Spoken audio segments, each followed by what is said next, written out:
And then we got Seth Franklin Rollins, who got the CM Punk chants because they were chanting for who they'd like to hear from any old time now.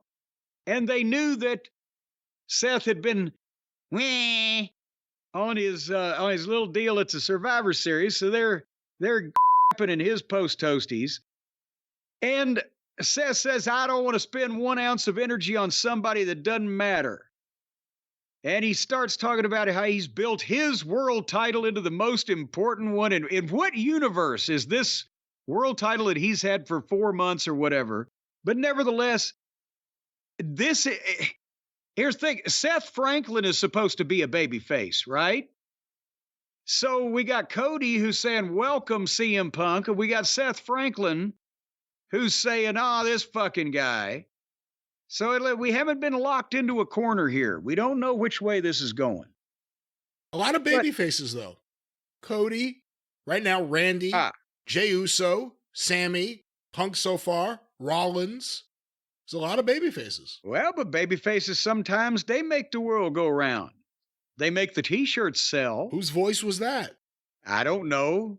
I have no idea. Possibly a little Gary Hart if he was Puerto Rican. I don't know. But anyway, so Seth doesn't really say much more before he was going to go to Adam Pearce, and he said he went to Adam Pearce and he was going to say what he went to him for when Drew McIntyre's music came up, and out comes Drew. And he shakes Seth's hand and he congratulates him. And he says the Judgment Day's plan was shite and he didn't get his hands on Jay like he wanted. So now he's going to focus on the world title. And they proceeded to talk to each other back and forth for a long fucking time. Was this really long, Brian? Yes. Yes, you are correct. The whole show and then this specific segment. Yeah. And I don't know what to say about it because it's just back and forth. They just talked and talked and talked. And finally, Seth thinks that, hey, you might deserve a rematch, but other people deserve a shot first. As a matter of fact, I'm defending the title on Raw next week. Well, who is that opponent that you're defending against? And then Seth, who's been standing there looking at him, and now he gets all sheepish. He goes, well, I'm defending against Jey Uso. And, of course, Drew don't like him, no Jey Uso, so the people pop, and Drew's pissed, and Drew then draws back and does the old deal. He headbutts, but he headbutts in a safe and professional manner, not skull to skull. Fucking Seth out of nowhere, but he busts his own self open because Seth had the championship belt over his shoulder, and that's the side that Drew went to, and he fucking cut himself open on the belt, which actually worked. It added to it because it added to the visual. He headbutted the belt. Yes, but he didn't mean to do that though, but it worked.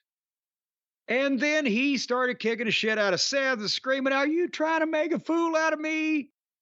And here comes Jey Uso's music, and he hits the ring. And did you see what I was talking about the other day?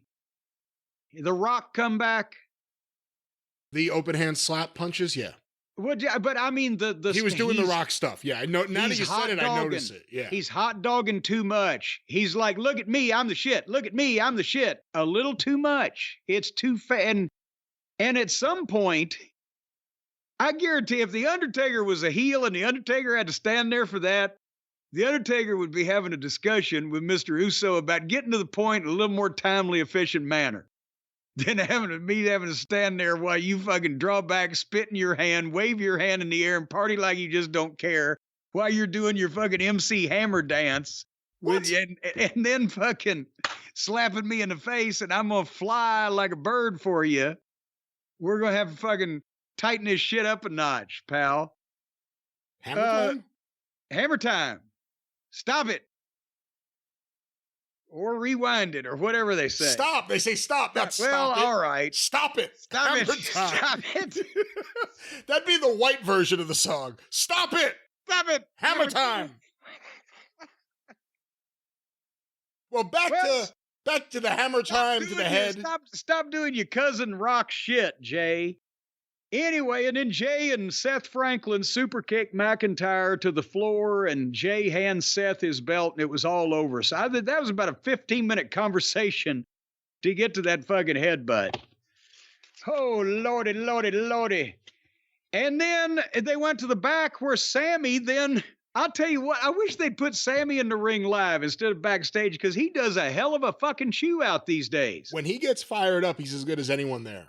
This was the mute, phony luchador. Hello, McFly. Hey, can we make El Generico talk? Oh, God, no. I'd rather quit the company first. Bing bong. Anyway, Bing bong. Bing bong. What's bing Avon bong? calling. Wouldn't it be ding dong, not bing bong? Ding dong, bing bong. I don't know. I'm not a goddamn doorbell man. You don't know the sound that a doorbell makes. It's ding dong, not bing bong. I thought it was bing bong. You did not think it was bing bong. Are you trying to call me a ding-a-ling? Oh, well, bing bong, Raw rolls on. All righty. Well, Sammy was in the back and he chewed Drew out over what he just did. You're better than this. You shouldn't act like this. And so Drew said, well, maybe you're right. And I'm going to start working my way back to the top from the bottom up. As a matter of fact, I'm going to go to Adam Pearce to get a match to start my way back to the top next week against you. Ooh. Dun, dun, dun, dun. And then we get Chelsea and Piper against Natalya and Tegan. So thankfully soon they were back to talking to us, because now Jay is talking to Orton. And Jay apologizes to Orton for all the terrible things that the bloodline did to him. And Randy said, bygones, as long as you're out of the bloodline, then we're good. So again, there's no ill will here whatsoever. Apparently, they're going to become all friends wrestling over here, except for the one guy that don't like anybody anymore.